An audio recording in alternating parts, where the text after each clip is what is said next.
An objection that is often aimed towards Christianity is the question of, what about those who have never heard the gospel? Christianity teaches that one is saved by grace through faith in Jesus Christ, which we see explicitly taught in Ephesians 2:8. So here we see the objection give rise. What if perhaps someone never hears the gospel? What if someone is never introduced to the person of Christ? How can one express faith in one whom they have not heard or known? Given that God is perfectly good and perfectly just, it stands to reason that surely God would not hold someone accountable for something they did not know. This is a fair question to be raised and one that needs to be considered seriously. There are a number of replies that have been given in response to this perceived problem. I would like to lay out a number of different possible solutions and let you, the listener, decide for yourself. A good teacher does not make it his prerogative to convince one of a viewpoint, but rather to put the information out as clearly as possible and then to allow the listener to work through it from there.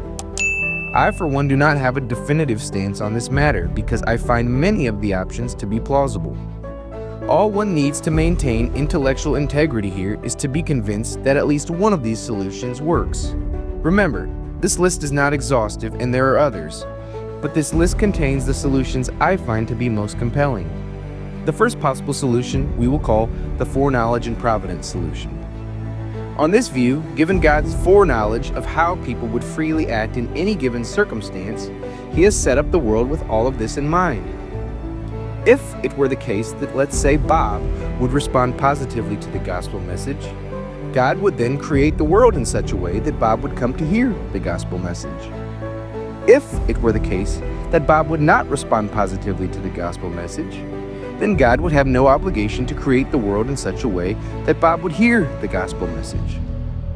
If I have a friend who hates golf, and I know with almost certainty that he would refuse any invitation to go golfing, then I have no obligation as his friend to ask him to tag along. And this example only uses my finite knowledge. There is the slightest possibility that my friend would change his mind and actually decide to play. But given his extensive past history of disdain for the sport of golf, I am totally justified in not asking him. However, with God, He would know with absolute certainty whether Bob would accept the gospel message.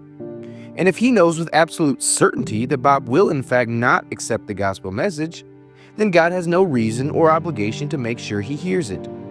On this particular solution or view, the idea that God sends people to hell solely on the basis of their refusal to respond to the gospel positively is rejected.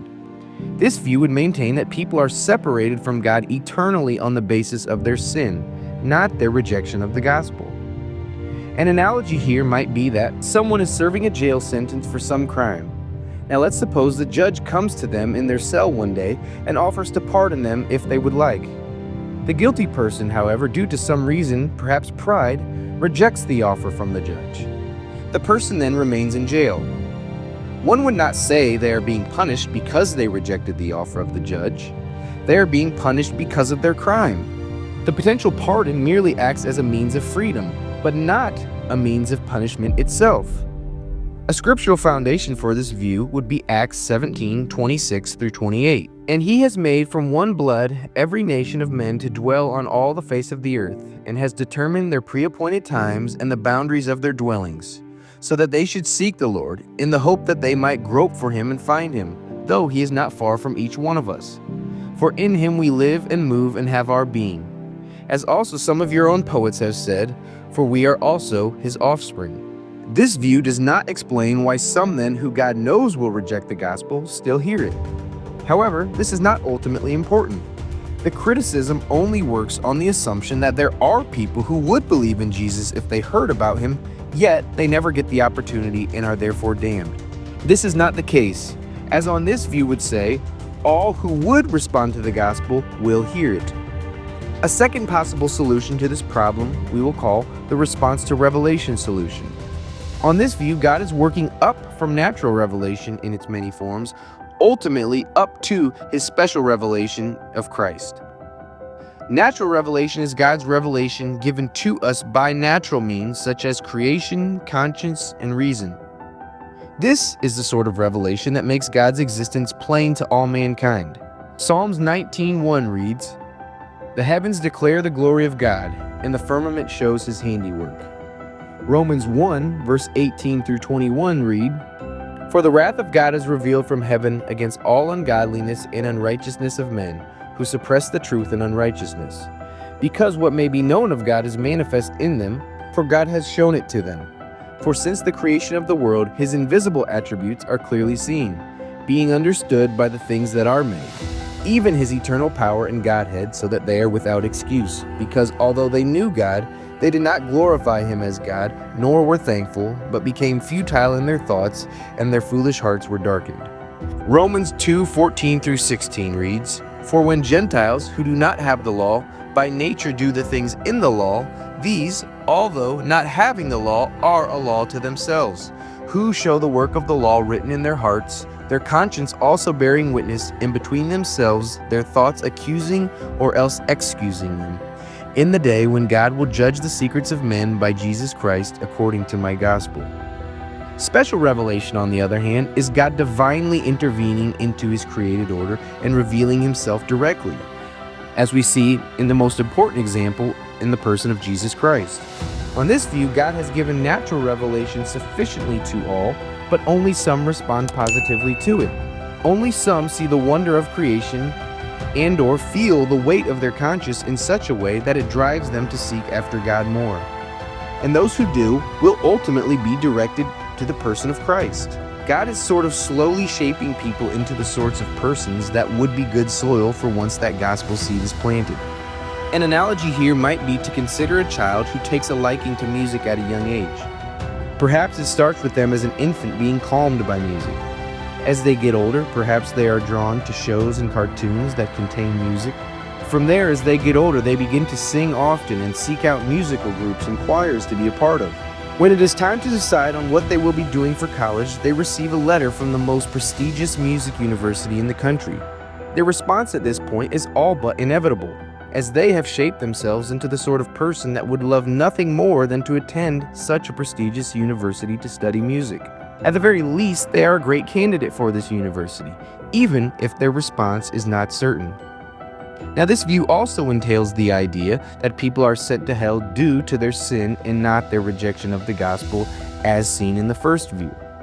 This view, though, in contrast to the first, does potentially explain why some who reject the gospel still hear it. And that would be because, on this view, it is at least possible for those people to have accepted the message. Those who don't hear it, then, are the ones who would not even possibly believe it. Both of these first two views make it clear that there are no people out there who want to hear the gospel message but don't, and then become damned as a result of it. The last possible solution that will be discussed in this video we will call the only true Savior solution. The biggest difference between this view and the first view is that this view allows for the possibility that those who never hear the message might still be saved. The important clarification here is that this is not an embracing of religious pluralism.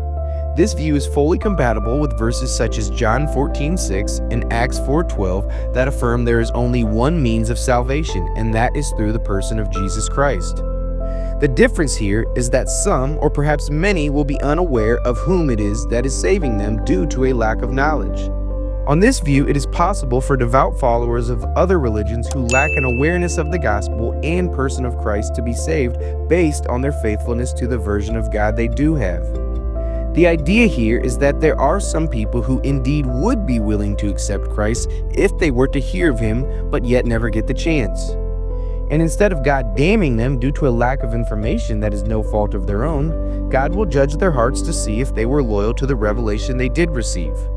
In some way, it is similar to how the Old Testament saints were saved. They did not know the name Jesus Christ, but yet they were still saved by his blood. It is not as though those who died prior to Christ's death and resurrection were saved by some other means. It was merely retroactively applied to them based on their faithfulness to the revelation they did have. An analogy or example might be to consider a devout follower of, let's say, Hinduism. This person lives in an area of the world where they never hear an accurate representation of the gospel message or a description of the person of Jesus Christ. However, they spend their entire life being faithful to the version of God that they had learned of, and they do so earnestly out of a true love for him. Upon their last breath, they are met in the afterlife by a person dressed in all white, with a face radiating like the sun. They are left with the puzzled feeling of being both familiar with this person, yet not knowing them at all. They are in this moment meeting Jesus for the first time, and in that same moment realizing he is the one that had been guiding them all along. In contrast to the first two views, this view avoids the original problem by denying altogether the claim that one must hear and accept the gospel to be saved, therefore not needing to explain why those who hear it do and why those who don't hear it do not. Now you have it, 3 potential solutions laid out. For the sake of this video, I do not intend to endorse any specific view. Rather, the intention here has been to provide plausible solutions to this supposed problem. Certainly, I find some of these solutions better than the others, but I find it more important on topics such as these to put out as many responses as possible so long as they can be defended biblically. Each person is coming from a different theological basis, and therefore one of these views may be more compatible with someone rather than another based on their already held foundational beliefs. From here, each person has the onus of seeking truth and being honest with themselves and with the information.